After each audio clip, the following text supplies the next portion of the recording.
सबसे पहले सबसे अहम सवाल यह है कि कराची में 350 गैर कानूनी इमारतें कैसे तामीर हो गईं? क्या सिंध बिल्डिंग कंट्रोल अथॉरिटी यानी कि SBCA जो है वो मुकम्मल तौर पर नाकाम हो चुकी है? जी बिल्कुल, कराची में तवील अरसे से गैर कानूनी तामीरात का सिलसिला जारी है और ये सारी तामीरात SBCA अफसरान की मुबैना मिली भगत से बनाई जाती हैं। कराची इस वक्त गैर कानूनी तामीरात के जंगल का नक्शा पेश करता है। अगर इसका हम एरियल व्यू देखेंगे ऐसा लगेगा जिस तरह जंगल में दरख्त लगे होते हैं उसी तरह कराची में गैर कानूनी बुलंदो बाला इमारतें, खिलाफ ज़ाब्ता बुलंदो बाला इमारतें आपको खड़ी हुई नजर आएंगी। ये तमाम की तमाम इमारतें गुज़िश्ता 15 से 18 साल के दरमियान SBCA अफसरान की मिली भगत से तामीर की गई हैं। SBCA अफसरान की मिली भगत से शहर का सूरत हाल इस वक्त इतनी ख़राब हो चुकी है कि जो शहर के रिहायशी इलाके जहाँ पर कमर्शियल तामीरात नहीं की जा सकती, जहाँ पर फ्लैट्स नहीं बनाए जा सकते, अपार्टमेंट नहीं बनाए जा सकते, वहाँ पर भी अपार्टमेंट खड़े कर दिए गए। इस वक्त कराची शहर में गैर कानूनी इमारतें तामीर करके पोर्शन की फरोख्त का सिलसिला इंतहाई उरूज पर पहुँच चुका है, जिसकी वजह से कराची का जो इंफ्रास्ट्रक्चर है मुकम्मल तौर पर शहर का बोझ उठाने में नाकाम दिखाई देता है। शहर में सेवरेज के मसाइल बेइंतहा बढ़ गए, शहर में पानी के मसाइल बढ़ गए, बिजली और स्वीगैस के मसाइल बढ़ गए। इन तमाम मसाइल की वजह ही गैर कानूनी तामीरात है, क्योंकि देखें शहर का जब नक्शा बनाया गया था तो उसमें कमर्शियल प्लॉट्स अलग रखे गए थे और रिहायशी प्लॉट्स अलग रखे गए थे। रिहायशी प्लॉट्स दिए गए थे सिर्फ रिहाइश के लिए, जहां पर 1 मंजिला और 2 मंजिला मकानात बना के शहरी अपनी फैमिली के साथ रह सकते थे। लेकिन गुज़िश्ता 15-18 साल के दौरान ये हुआ कि SBCA अफसरान ने उन्हीं रिहायशी प्लॉट्स पे कसीरुल मंजिला इमारतें खड़ी कर दी, जिसकी वजह से गुज़िश्ता चंद बरसों के दौरान आपने सुना होगा कराची में कई इमारतें ज़मींबोज हो गई, जिसमें शहरियों को जानी और माली नुकसान उठाना पड़ा। शहर में मुख्तलिफ कैटेगरीज के प्लॉट्स होते हैं, इसमें रिहायशी प्लॉट्स हैं, इसमें कमर्शियल प्लॉट्स हैं, इसमें एमिनिटीज यानी कि रफाई प्लाट है, फ्लाई प्लाट है।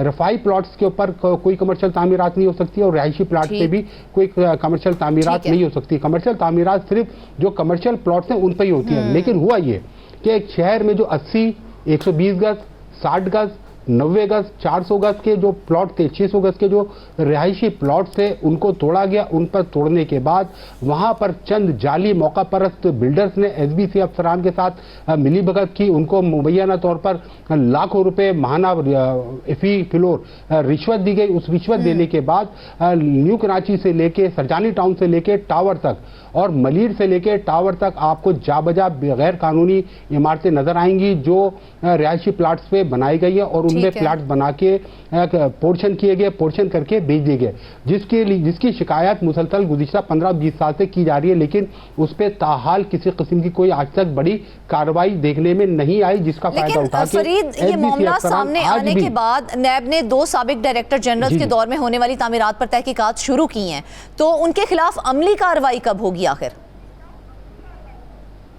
जी देखें, नैब ने जो है अब तहकीकात का आगाज कर दिया। इससे पहले भी नैब कई मरतबा तहकीकात कर चुकी है, लेकिन उसका कोई नतीजा ताहाल सामने नहीं आया। लेकिन अब एक बार फिर 350 से ज्यादा ऐसी इमारतें जिनका डेटा खुद नैब की जानिब से भेजा गया और उनसे इन इमारतों के हवाले से जो भी दस्तावेजात हैं तलब की गई है। नैब की जानिब से जो अभी लेटर भेजा गया DG SBCA को कि ये 350 इमारतें, ये इनके नक्शे कब मंजूर हुए, कैसे मंजूर हुए और किसने इनकी मंजूरी दी, उसकी तमाम तफसीलात फराम की जाए। इनमें जिला वस्ती में 112 ऐसी इमारतें हैं जिनको गैर कानूनी नैब ने करार दिया है। जिला शर्की में 66 इमारतें, जिला जुनूबी में 62 रिहायशी और कमर्शियल इमारतें जिन पर गैर कानूनी तामीरात की गई है। इसी तरह जिला कोरंगी की बात की जाए तो जिला कोरंगी में 40 ऐसी इमारतें जिनको गैर कानूनी और नक्शों के बरखिलाफ मंजूरी दी गई, वहाँ पर तामीरात की गई।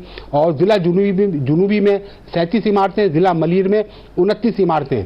सिंध बिल्डिंग कंट्रोल अथॉरिटी के अफसरान से ये पूछा गया है नैब की जानिब से, जिस तरह से आप तमाम की हमें इमारतें गिनवा रहे हैं, अगर खाली जिला वस्ती की बात करें ना तो 112 गैर कानूनी इमारतें सामने आई हैं। क्या ये SBCA की मिली भगत के बगैर मुमकिन था कभी? और वैसे तो ओवरऑल देखा जाए तो 350 गैर कानूनी तामीरात हैं। जी देखें, अगर आप मिली भगत की बात करती तो कराची में कोई पान की दुकान भी SBCA की मिली भगत से के बगैर नहीं बना सकता। ये तो इमारतें, कमर्शियल इमारतें और रिहायशी प्लाट से जब इमारत बनाई जाती है तो जो SBCA के डिस्ट्रिक्ट का जो डायरेक्टर होता है, पहले डिस्ट्रिक्ट का होता था, अब टाउन का डायरेक्टर होता है।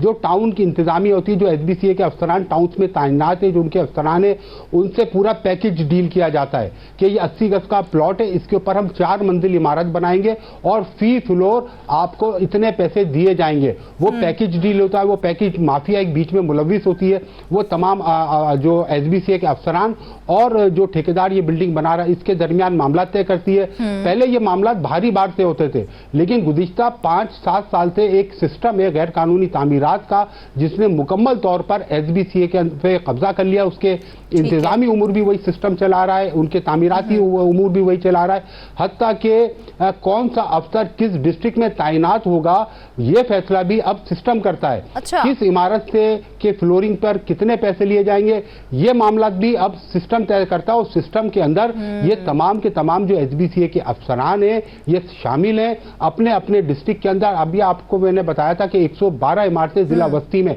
ये वो 112 इमारतें जो नैब की नजर में आई हैं, लेकिन जिला बस्ती के अंदर सैकड़ों की तादाद में रिहायशी प्लॉट्स के ऊपर कसीरुल मंजिला इमारतें बनाई गई हैं और अब भी बनाई जा रही है, जिसमें सरे फहरिस्त इलाका गुलबर्ग और लियाकताबाद टाउन है, जिस तरह से आपने कहा कि एसबीसीए की मिली भगत के बगैर तो एक पान की दुकान भी नहीं खुल सकती है। तो हमारी इत्तलात के मुताबिक नैब ने कहा है कि 30 सितंबर तक हमें तमाम रिकॉर्ड जो है वो दे दिया जाए। तो अगर नैब को 30 सितंबर तक तमाम रिकॉर्ड तलब है तो क्या एसबीसीए के पास मुकम्मल रिकॉर्ड मौजूद है या अपनी मिली भगत को छुपाने के लिए फाइलें गायब कर दी गई हैं?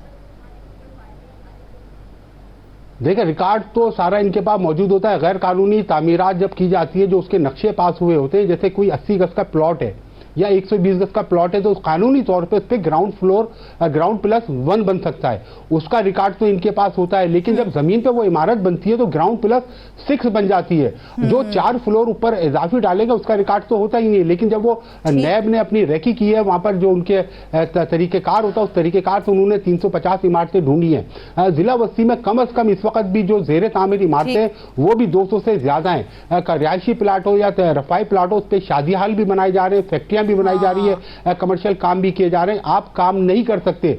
एसबीसीए के जो अफसरान हैं इनका एक खास तरीका वारदात होता है।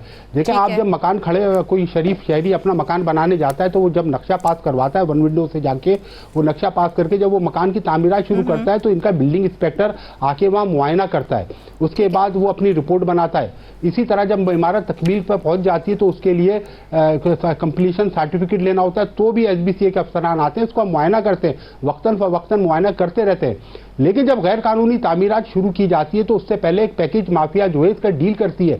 जिला बस्ती में जो गुलबर्ग का इलाका है वहां पर 120 गज के प्लॉट के ऊपर जो गैर कानूनी तामीरात की जाती है, फी फ्लोर 8 से 10 लाख रुपए रिश्वत होती है, क्योंकि 120 गज के ऊपर 4 पोर्शन बनाए जाते हैं। 4 पोर्शन बना के एक पोर्शन 70 से 80 लाख रुपए का बेचा जाता है। गैर कानूनी फ्लोरिंग की जाती है तो वहां पर 30 से 30 लाख रुपए फी फ्लोर वहां से मुबैना तौर पर रिश्वत ली जाती है। ये सारा रिश्वत का पैसा एसबीसीए में जाता है। एसबीसीए अफसरान इसमें बराह रास्त मुलविस हैं।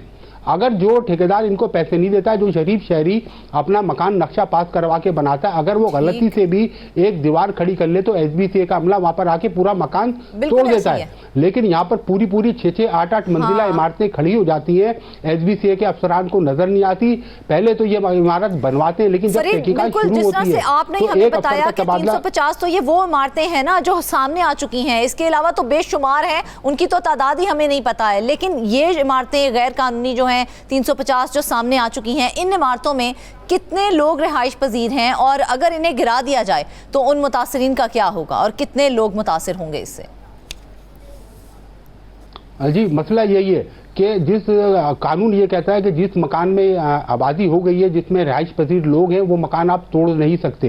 तो अब ये सिस्टम ये होता है, यहाँ पर जब इमारत गैर कानूनी बनाई जा रही होती है, जब वो जेर तामीरी होती है तो उसके अंदर अपने लोगों को बिठाल दिया जाता है, ये कह के कि ये मालिक हैं। उसमें रिहाइश पजीर लोगों को बिठाल दिया जाता है, गरीब लोग हैं उनको पैसे देके या उनको फ्री में रिहाइश देके। जब तक वो इमारत तामीर होती है उसके अंदर आपको बालकनी में कपड़े लटके हुए नजर आते हैं, लोग खड़े हुए नजर आते हैं, जाहिर ये किया जाता है कि आबाद हो चुकी है, पुरानी बनी हुई इमारत है, लेकिन अंदर उसके काम चल रहा होता है। कराची में ये 15 साल से ये धंधा चल रहा है, इस वक्त एक बड़ा धंधा बन चुका है। बोरियों के बोरियों यहाँ से पैसे निकलते हैं। कितनी मरतबा नैब यहाँ पर इंक्वायरी कर चुकी है, कई मरतबा नैब यहाँ से गिरफ्तारियां कर चुकी है। साबिक डीजी के दौर में भी कई अफसरान यहाँ पर गैर कानूनी तामीरात के शुबे में गिरफ्तार हुए।